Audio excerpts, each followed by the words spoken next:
Hello everyone, and welcome to your second reading of this Friday afternoon. I have Fluffy with me, having a snack. If you can hear crunching in the background, that is Fluffy. And I still have the Wandering Star tarot out on the tarot table. I've shuffled them since the previous reading, and I said in the previous reading I should rename this the Fading Star for the purposes of today's readings, because I'm looking at Meghan Markle's rather dismal 41st birthday. Last year, of course, fanfare. She was presenting herself as the humanitarian with Melissa McCarthy, and Harry juggling his balls out the window, and merch sent out to all the celebrities who allegedly all sent it back, or by and large, but she was really making a splash on her 40th birthday. This year, all quiet, and some things have gone horribly wrong for Meghan. First of all, she didn't get the People cover. Catherine got that, People magazine. Second thing that went wrong is that nobody sent her happy birthday wishes except for the Invictus Games, forced to, I assume, but nobody. No Oprah, no Nacho, no wife of Nacho, no Princess Eugenie, no Ellen, no Elton John, no George Clooney, no David Foster. I could be wrong, some of these might have popped up somewhere, but at the time of doing this reading, from what I have seen around and about, and I have been looking, nobody. Only Charles and William and Catherine, Charles and Camilla and William and Catherine, put a little happy birthday on their Instagram stories, disappeared after 24 hours, very cold, very good riddance to you, and look at you in your funny outfit and about to be booed on the steps of St. Paul's. But notable was the fact that the Queen herself did not send happy birthday wishes to Meghan Markle. So clearly no longer a much loved member of the family. And so we're going to have a look at this, and we're going to see this is not the first quite direct insult from the Queen. We've had the dogs talking at the door. Just hang on a second. He's very talky. We have had, no, you will not be on the balcony at the Jubilee celebrations. We've had, you will sit in the second row at St. Paul's, and you will be blocked from scrambling over the seats to get in the queue behind Prince Charles and Prince William, body blocked if necessary by the wonderful Captain Johnny Thompson. And then we had news that the Queen was delighted, relieved or grateful. Thank goodness Meghan isn't coming to Prince Philip's funeral. That was allowed to appear in Tom Bower's book, Revenge. And no doubt trotted to Tom Bower by Angela Kelly. I'm speculating, of course. This is a tarot reading for entertainment purposes. All speculation, all my opinion. Disclaimer in the box below. So we had all of that. And now we have the fact that the Queen has not acknowledged Meghan's birthday. In previous years, we heard that the Queen, in fact, personally baking a cake for Meghan Markle, icing it, lighting the candles, inviting Meghan to Balmoral Castle to serve the cake herself personally. All total BS, as we now know. But I want to have a look and see what's going on. Why? No birthday wishes. How does Meghan feel about this? How does Harry? And I haven't shuffled enough, and I'm very sorry. How does Meghan feel about this? How does Harry feel about this? And what it signifies for the relationship between the Queen and Meghan Markle going forward. So why no wishes from the Queen? How does Meghan feel? How does Harry feel? And what does this mean for future relationships? Let's try that again. I think we have the right energy in these cards now. This does sometimes happen. I do write down my questions, so universe knows what I'm up to. But sometimes I get a little nudge. You just have to do that all again. And I know that there are people out there who hate shuffling. But anyway, cards have to be shuffled. And in my case, they are shuffled rather noisily. So, the Chariot. We get the Chariot, and that is the underlying energy of this reading. That is ambition, power, political power, driving forward, somebody in charge, somebody in control. That's one of the things that the Chariot is about, is a very powerful energy of somebody in control. And who is in control? Who is a Chariot? Who is a Cancerian? Driving forward, driving the royal family forward. Prince William. Didn't expect to see that pop up as the underlying energy of this reading. But that is what has showed up. That is who has showed up. Even though it is in this Wandering Star Tarot a woman who is driving the Chariot forward, it's Prince William. So let's see the heart of the matter, the situation. No birthday wishes for Meghan Markle, 5 of Swords. You caused all this conflict in our family. And upheaval, conflict, loss are the words written around this arch in this card. You caused all this upheaval, conflict and loss. And so you are being punished now. And it is a defeat card, the 5 of Swords. It's about fighting, it's about conflict, vicious conflict, ugly conflict. And somebody loses in the 5 of Swords. You can't see it clearly from this card, but you can see a snake wrapped around those swords. There are no prizes for getting who the serpent in the bosom of the family is, or who they think it is. And of course, in my opinion, and I am speculating, and I've been drawn to look at the next underlying card. Just by the way, I sometimes do this. It's the moon in reverse, another Cancerian card for me as a reader, although traditionally it's a Pisces card.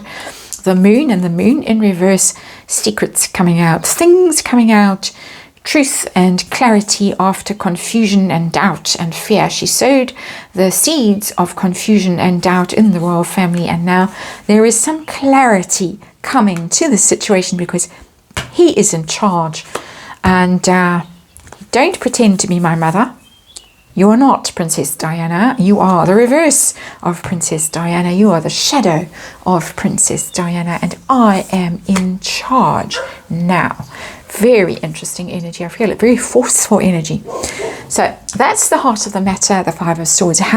Why no message? Why no wishes from the Queen? How does the Queen feel about this? What's going on here with the 4 of Pentacles? It's a control card. Stability, it says security, stability, saving, foundations. The 4 of Pentacles is, if all fours are about stability, when they're upright, they're about stability.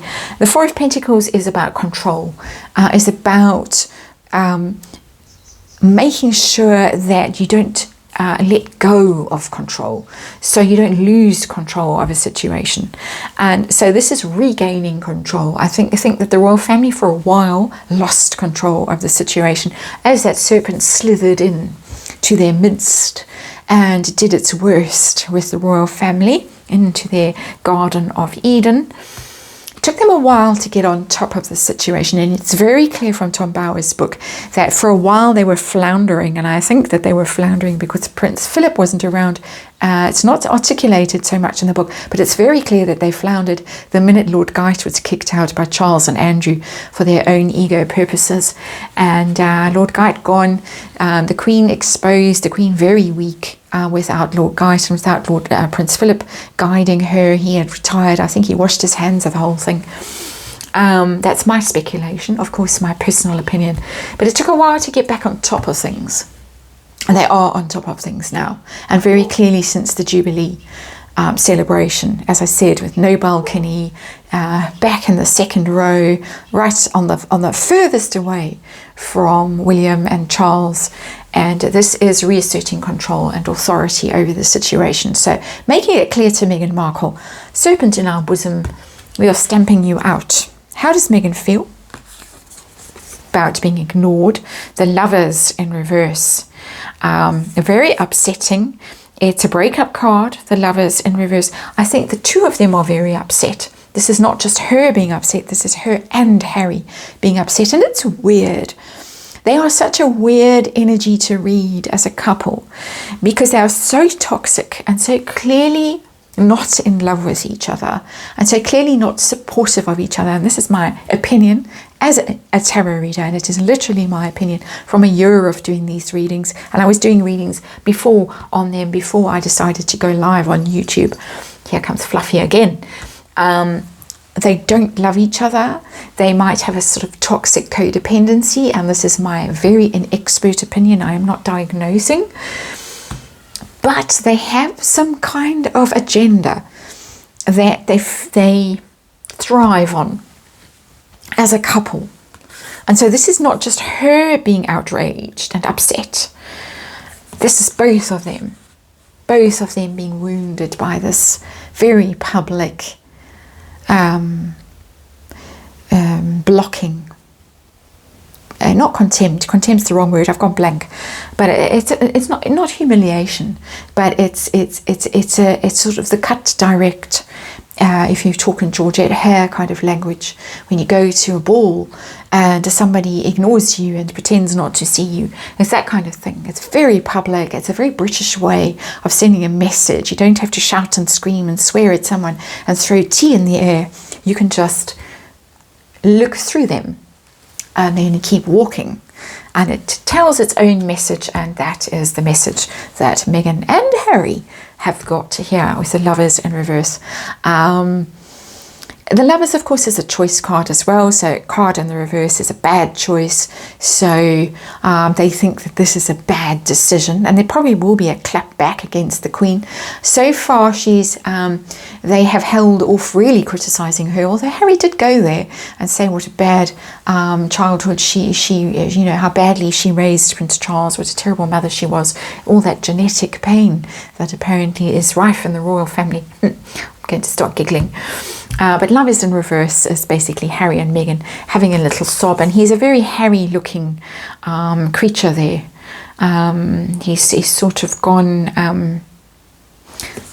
can't think of the word, but is not very macho, shall we just say. How does Harry actually feel about this cut direct? The Emperor in reverse. This is first of all the Queen, because she is the Emperor. And in reverse, it's behaving, he thinks, in a non-regal way, behaving in a petty and spiteful way. But also for him as a man, he sees himself as the Emperor. The Emperor is, of course, the father figure, the patriarch, and it's a stab in the heart of the Emperor as well. It's weakening the Emperor. So two things: Queen not behaving in a regal, royal fashion as far as he is concerned, but also he being humiliated. He's indignant, very indignant. We've got two major arcana here. We've got the Lovers and the Emperor in reverse. They are really outraged. They really are, from the level of these cards in the major arcana, very, very indignant. Really can't believe it. Can't believe it. We haven't got Tower kind of card. This is more ego. The Emperor is very egotistical, just in general, because he leads and he commands and he tells people what to do and he plans and he strategizes. He is male ego, in a good way, in a healthy way when the card is upright, but when the card is in the reverse, it's negative. It's toxic ego. And so that's Harry. This has been a real dent in his pride. The fact that the Queen, you know, the Queen who only confides in Harry, and he's her favourite grandson, and she can only tell certain things to him and to no one else, and blah blah blah. And now that's all been exposed as absolute nonsense, and he's embarrassed, he's ashamed, he's humiliated. A big dent for him, and a big dent for them as a couple, a big blow for them as a couple, because they're so special, and so the Queen wants them at Balmoral and everywhere, and it's the people around her who are whispering in her ear and are turning her against them. This is pretty clear. If the Queen wanted to send a birthday message to Meghan Markle, no amount of persuasion from Angela Kelly and Sir Edward Young would get around it. She could do it. She's the Queen. Very clear that this is the Queen's decision and not the people around her. So, outcome for the relationship between the Crown and the dethroned Meghan Markle. King of Wands, somebody has stepped up and in charge, and we know who that somebody is. I'll put the moon out the way because we don't need it. Somebody has stepped up and taken charge of this.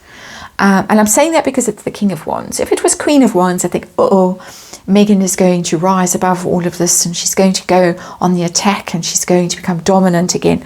But the King of Wands, I'm often seeing Prince William's energy come across as the King of Wands. He is the one that is in charge of all of this. This is confirming this card for me as a reader.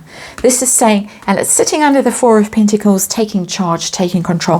He, the Chariot, has taken control of the situation. It's in his very capable hands now. If he can fly a helicopter as effortlessly as he did, and I wish he wouldn't fly helicopters, but anyway, he does. He is now in charge of this Meghan Markle situation. She knows it. And we're going to have to do a reading on that. I'll make a note of it, do it tomorrow. Meghan and Prince William, how that is going and how it is going to go. So, good news for us, bad news for the Lovers in Montecito. There's such an icky energy off that card, even upright. Normally the Lovers is a lovely card. This one just makes me feel a little bit ill when I look at it. And in reverse, really quite revolted. So, sorry to end on that rather graphic note, but you probably feel the same way. Thank you for watching as ever, and I will see you tomorrow.